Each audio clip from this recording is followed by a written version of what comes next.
Hello అండి. ఈ వీడియోలో పర్ఫెక్ట్‌గా కేక్ బేస్‌ని ఎలా ప్రిపేర్ చేసుకోవాలో చూద్దాము. సో, ఒకసారి చూడండి చాలా ఫ్లఫీగా, చాలా సాఫ్ట్‌గా వస్తుంది. సో, ఇప్పుడు ఫస్ట్ అయితే ఒక బౌల్ తీసుకొని అందులో 2 ఎగ్స్ పగలగొట్టి వేసుకోండి. ఎగ్స్ అయితే పక్కాగా రూమ్ టెంపరేచర్‌లోనే ఉండాలండి. కూల్ ఎగ్స్ అయితే అస్సలు వాడకూడదు. సో, ఈ 2 ఎగ్స్‌ని మనము బీటర్‌తోని బీట్ చేసుకోవాలి. ఒక 5 మినిట్స్ కంటిన్యూయస్‌గా స్టాప్ చేస్తూ బీట్ చేసుకోండి. ఖచ్చితంగా ఎగ్స్ అనేవి మనకి ఫోమీగా రావాలి. అప్పుడే మనకి కేక్ పర్ఫెక్ట్‌గా వస్తుందండి. సో, మీరు ఈ స్టెప్ ఫాలో అయితే మాత్రమే మీకు కేక్ అనేది మంచిగా పొంగి సాఫ్ట్‌నెస్ అనేది తెలుస్తుంది మనకి. సో, ఇంకొకటి గుర్తుపెట్టుకోండి. బీటర్‌ని 1 లెవెల్‌లో కానీ, 2 లెవెల్‌లో కానీ పెట్టుకొని బీట్ చేసుకోండి. స్లోగా బీట్ చేసినప్పుడే మనకి ఆ ఎగ్‌లో ఉన్న మాయిశ్చర్ లూజ్ అయిపోకోకుండా ఆ ఫోమీనెస్ అనేది వస్తుంది. దాని తర్వాత హాఫ్ టీ స్పూన్ అనేది మనము వెనిలా ఎసెన్స్ కానీ, లేదంటే ఏ ఎసెన్స్ ఉంటే ఆ ఎసెన్స్ వేసుకొని బీట్ చేసుకోండి. జస్ట్ ఒక 15 సెకండ్స్. దాని తర్వాత నేను హాఫ్ కప్ దీంట్లో ఏంటంటే ఆయిల్ ఇంకా బటర్ 2 మిక్స్ చేసి వేశాను. సో, మీరు కావాలంటే మొత్తం బటర్ అయినా యూజ్ చేయండి. లేదంటే ఆయిల్ అయినా యూజ్ చేయండి. నేను 2 మిక్స్ చేసి ఒక హాఫ్ కప్ వేశాను. దాని తర్వాత అది ఒక 10 సెకండ్స్ బీట్ చేయండి. దాని తర్వాత నేను ఇక్కడ 1 కప్ షుగర్ యూజ్ చేస్తున్నాను. సో, మనం ఇప్పుడు చేసేది హాఫ్ కేజీ కేక్ అనమాట. ఈ మెజర్‌మెంట్స్ అన్నీ హాఫ్ కేజీ కేక్‌కి. సో, ఈ 1 కప్ షుగర్‌ని మనము ఆగాగి కొంచెం కొంచెంగా వేసుకొని మంచిగా బీట్ చేసుకోవాలండి ఒక 15 సెకండ్స్. సో, డ్రై ఇంగ్రీడియెంట్స్ ఇప్పుడు మనము ప్రిపేర్ చేసుకుంటాము. వెట్ ఇంగ్రీడియెంట్స్ మొత్తం రెడీ అయిపోయాయి పక్కన పెట్టేసి. ఇప్పుడు నేను ఒక సీవర్‌లో ఖచ్చితంగా సీవర్ అయితే యూజ్ చేయాలి. ఈ స్టెప్ అనేది చాలా important. So, 1 cup maida, ah, 1 teaspoon baking powder, half teaspoon వచ్చేసి బేకింగ్ సోడా ఇవన్నీ వేసేసి సీవ్ చేసేయండి. సీవ్ చేసిన తర్వాత ఆ పౌడర్‌ని కొంచెం కొంచెం వేసుకొని ఈ బ్యాటర్‌లో క్లిప్ మిస్ అయ్యింది.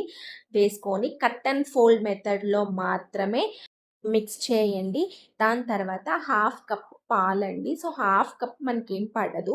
సో, కొంచెం కొంచెం వేసుకొని బ్యాటర్ అనేది రిబ్బన్ కన్సిస్టెన్సీలో రావాలి. సో, రిబ్బన్ కన్సిస్టెన్సీలో వచ్చేంత వరకు మంచిగా మిక్స్ చేసుకోండి. ఒకవేళ ఇఫ్ ఇన్ కేస్ లూజ్ అయింది అనుకుంటే కొంచెం జస్ట్ ఒక 1 టేబుల్ స్పూన్ మనకి ఎక్స్ట్రా మైదా పిండి పడుతుంది.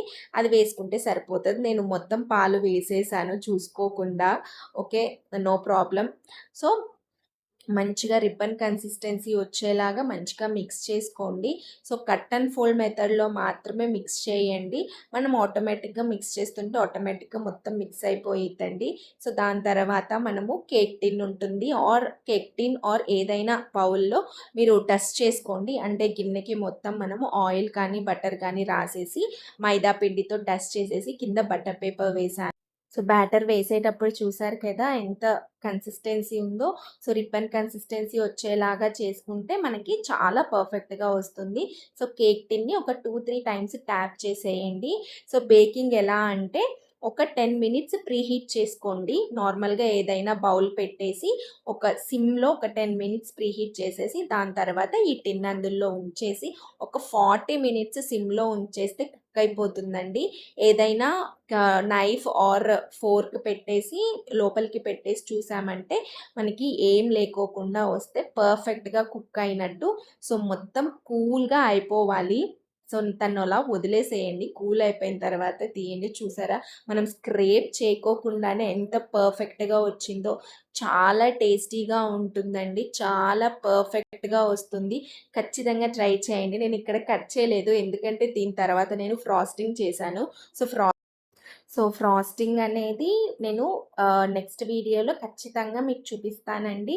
సో, ఈ టిప్స్ ఫాలో అవ్వండి. మీకు ఖచ్చితంగా కేక్ అనేది చాలా పర్ఫెక్ట్‌గా వస్తుంది. ఈ బేస్ కేక్ అనేది మనం పర్ఫెక్ట్‌గా చేయడం నేర్చుకున్నామంటే ఇంకా ఏ కేక్ అయినా కూడా మనం ఇదే process extra flavours, extra powders ఏసుకొని చేసేసుకోవచ్చండి. సో, థ్యాంక్ యూ ఇంతవరకు వీడియో చూసినందుకు. ప్లీజ్ నా వీడియో నచ్చితే లైక్ చేసి, షేర్ చేసి, కామెంట్ చేయండి. Thank you.